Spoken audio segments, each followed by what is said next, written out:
여전히 빗나갈 가능성이 있는데 그럼에도 불구하고 4년 전에 비해서는 민주당 측이 리드의 폭이 더 크다. 그리고 또 지금의 이제 메이저 언론사의 여론조사 방식이 4년 전에 그 실수를 보완하기 위해서 약간의 보완 작업을 거친 조사기 때문에 그렇기 때문에 정확도는 4년 전보다 여전히 높다. 그럼에도 불구하고 결국 미국의 선거제도의 특수성상 스윙 스테이트가 중요하고 스윙 스테이트에서는 박빙의 차이를 유지하고 있기 때문에 누가 이길지는요 당일날 투표에 얼마나 참여하느냐가 제일 관건이라고 봐요.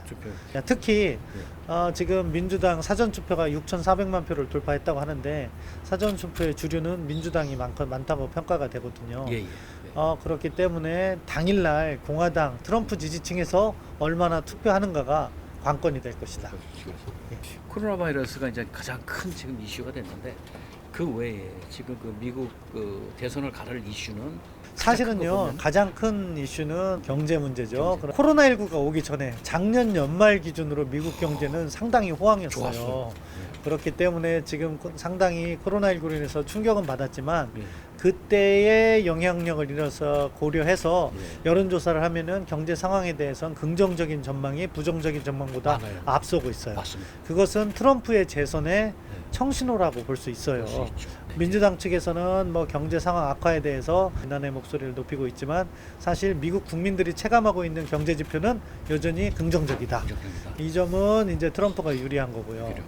이제 사회보장 부분, 오바마 케어 이 부분은 사실은 약간 지지층에 따라서 워낙 현저하게 갈리기 때문에 누가 유리하다고 말씀을 드릴 수는 없지만 이민과 관련해서도 소수 계층이나 이쪽에서는 문제 제기를 하는데 백인 주류 계층은 여전히 트럼프를 지지하는 거고 최근에 트럼프로 유리하게 돌아서는 게 사회 안전 문제인 것 같아요.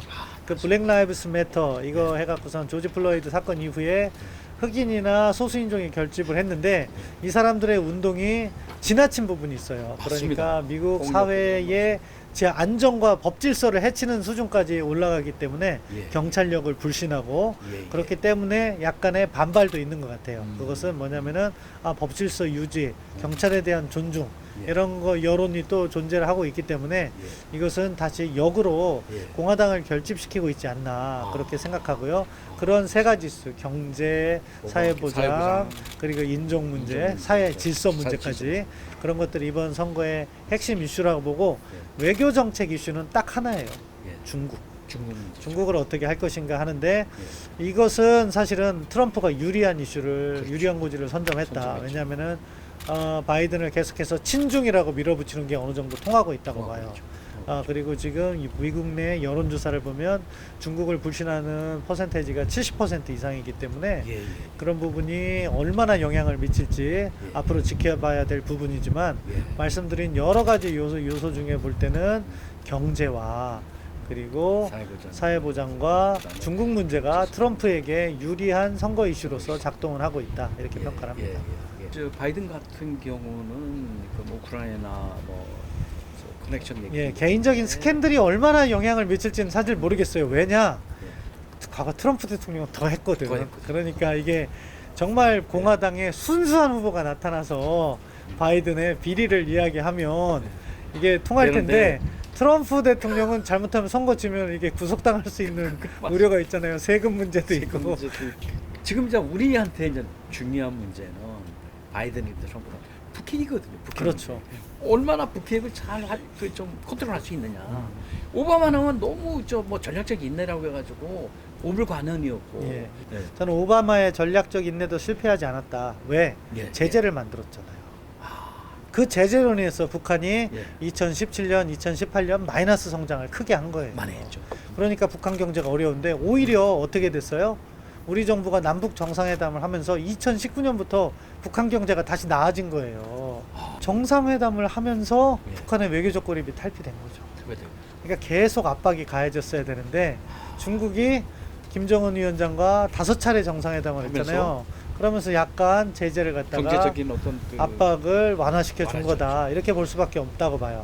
그러니까 사실은 그런 정상회담을 하면서 중국 문제를 잘 관리하고 제재망을 촘촘히 했어야지 북한의 변화를 이끌어낼 수 있었는데 그걸 못한 문재인 정부 또는 트럼프 행정부의 책임도 있다. 있죠. 그렇게 봐요. 그래서 오바마의 전략적 인내가 실패했냐? 아니다.